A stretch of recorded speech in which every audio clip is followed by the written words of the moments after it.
ওঙ্কার বাংলার সঙ্গে আমি সৌমি নজর রাখবো কিছু গুরুত্বপূর্ণ আপডেটের দিকে। ভবানীপুরে অমিত শাহের রোড শোতে অশান্তি, সাসপেন্ড ডিসি সহ 4 পুলিশ অফিসার।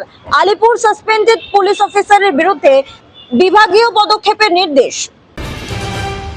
শনিবার মালতীপুরের নির্বাচনী জনসভা থেকে মৌসুম বেঞ্জির নূরকে বিঁধলেন তৃণমূল নেত্রী মমতা বন্দ্যোপাধ্যায়। নাম না করে বুঝিয়ে দিলেন দাক্ষিণ্যের ঝুলি পূর্ণ করার পর ভোটের মুখে মৌসুমী হাওয়ার মতো দল বদলু নেতাদের আর যাই হোক অন্তত ক্ষমা করবেন না মালদাবাসী।